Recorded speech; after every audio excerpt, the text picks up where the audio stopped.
Setidaknya 107 orang diamankan polisi pasca kericuhan demo Aremania Minggu siang kemarin. Namun dari jumlah itu, 87 diantaranya telah dipulangkan setelah dipastikan tidak terlibat perusakan toko merchandise milik Arema FC. Korban salah tangkap diduga merupakan orang-orang yang berpakaian hitam yang identik dengan masa aksi saat demonstrasi berlangsung. Ketua LBH Pos Malang menyatakan, polisi melakukan penangkapan secara acak terhadap orang-orang yang berpakaian hitam dan dalam kondisi basah. Berdasarkan pengakuan dari beberapa teman-teman yang diamankan, memang tidak secara tidak secara teratur, karena berdasarkan pengakuan teman-teman itu ditangkap hanya karena menggunakan baju hitam. Tidak tahu bahwa tidak bisa diidentifikasi apakah mengikuti aksi atau tidak. LBH memastikan akan memberikan pendampingan hukum kepada para korban salah tangkap. LBH juga memastikan seluruh pihak yang masih diamankan polisi tidak mendapat kekerasan saat diperiksa. Sementara itu hingga saat ini belum ada keterangan resmi dari pihak Polres Malang terkait dugaan salah tangkap ini. Dari Malang, Jawa Timur, Denny Irwansyah, iNews melaporkan. Sementara itu, pemirsa, pasca demo Aremania di kantor Arema FC yang berakhir ricuh Minggu siang, manajemen Arema FC melalui komisaris mulai mempertimbangkan kembali melanjutkan eksistensi Arema FC demi kondusivitas.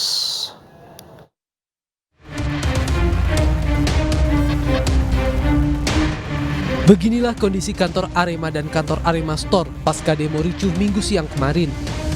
Kondisi rusak parah, terutama di Arema Store, meskipun sudah berusaha dibersihkan, namun belum bisa beroperasi kembali.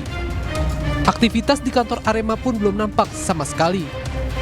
Pasca tragedi Kanjuruhan, Arema FC mengaku sudah melakukan upaya pengembalian kondisi normal, mulai dari membuka krisis center, penanganan korban, serta menjaga eksistensi tim di Liga 1, termasuk menjalani sanksi dan membayar denda. Namun manajemen Arema FC mempertimbangkan untuk bubar usai demo Aremania yang berujung ricuh pada Minggu kemarin. Jika memang upaya dan etikat Arema FC ini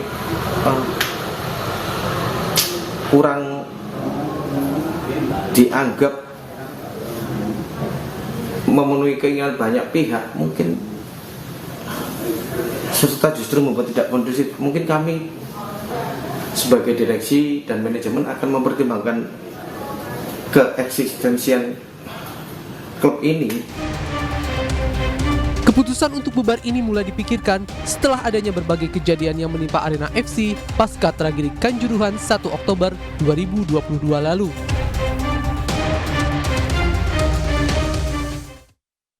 Tujuh orang pelempar bus rombongan kesebelasan Persis Solo yang semuanya supporter Persita Tangerang ditangkap dan ditetapkan menjadi tersangka.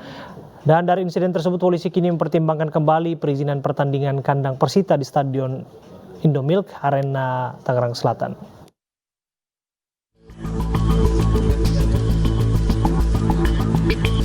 Tujuh supporter Persita Tangerang ditetapkan menjadi tersangka penyerangan dan pelemparan bus rombongan kesebelasan Persis Solo usai pertandingan yang berlangsung Sabtu 28 Januari lalu.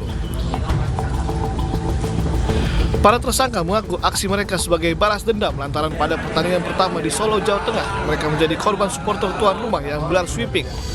Mereka pun melampiaskan dendam mereka dengan melempari bus yang ditumpangi pemain dan ofisial Persis Solo.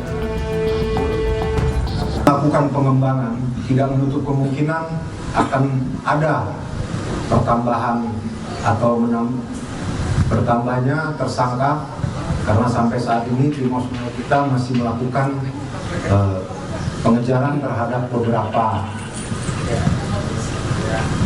oknum supporter Persita tersebut.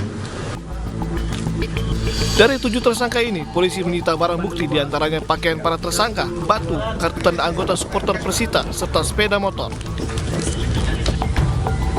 Ketujuh tersangka dijerat pasal tentang tindak pidana kekerasan secara bersama-sama dengan ancaman hukuman 5 tahun penjara. Sementara itu, buntut dari insiden pelemparan ini, Polres Metro Tangerang Selatan mempertimbangkan perizinan laga kandang Persita Tangerang di Stadion Indomilk Arena. Kasus ini dievaluasi kita ke depannya, apakah memang layak diadakan di wilayah kita, yaitu Tangerang. Kalau memang tidak layak, kita sarankan untuk kita rekom untuk dilakukan di luar wilayah kita. Sebelumnya, bus rombongan pemain dan ofisial Persis Solo dilempari batu hingga mengakibatkan kaca depan dan samping bus pecah. Video pelemparan itu viral di media sosial dan dikecam banyak pihak karena dianggap mencederai sportivitas sepak bola tanah air. Dari Tangerang Selatan, Banten, Nunung Purnomo, iNews melaporkan. Perwakilan klub peserta Liga 2 kembali menemui Menpora Zainuddin Amali membahas kelanjutan liga yang dihentikan oleh PSSI dan LIB. Kejelasan berlanjutnya kompetisi baru akan diketahui usai pelaksanaan Kongres luar biasa PSSI pada Juli mendatang. Pemerintah akan membantu memediasi dan tidak akan ada intervensi. Hal ini disampaikan Menpora dalam bertemu dengan perwakilan klub peserta Liga 2 dan Asosiasi Sepak Bola Profesional Indonesia API Senin siang. Menpora menyatakan sesuai arahan Presiden Joko Widodo untuk mencari jalan keluar dari carut-marut nasib kompetisi Liga 2. Pihaknya sudah menemui PSSI dan LIB dan berharap semuanya akan selesai baik sebelum Juli tahun ini seperti yang disampaikan AFC. Sementara perwakilan klub Liga 2 berharap kompetisi bisa dilanjutkan karena mayoritas klub menginginkannya.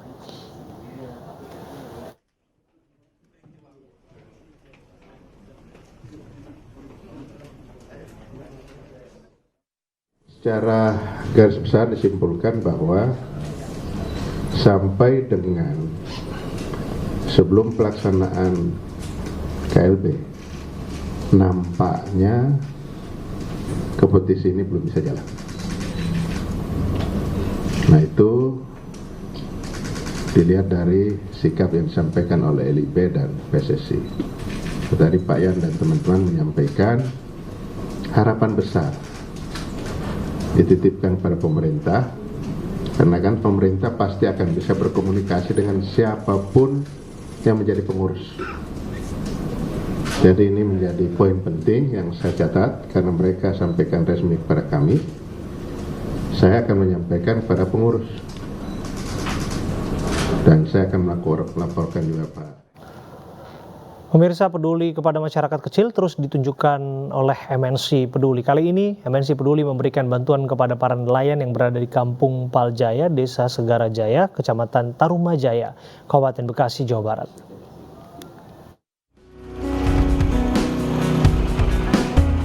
Berada tidak jauh dari ibu kota menuju Kampung Paljaya, Desa Segarajaya, Kecamatan Tarumajaya, Kabupaten Bekasi tidaklah mudah.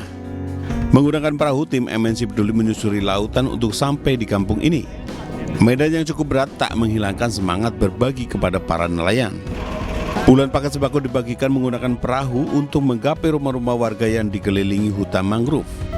Jadi ini merupakan suatu kegiatan yang sangat baik dan kami sekali lagi mengucapkan sangat terima kasih yang sebesar-besarnya. Harapannya tentu sedikit banyak akan bisa membantu ya dari kegiatan MNC Peduli ini. Harapan kami semoga bantuan ini berlanjut lebih banyak lagi Pak yang udah hari ini.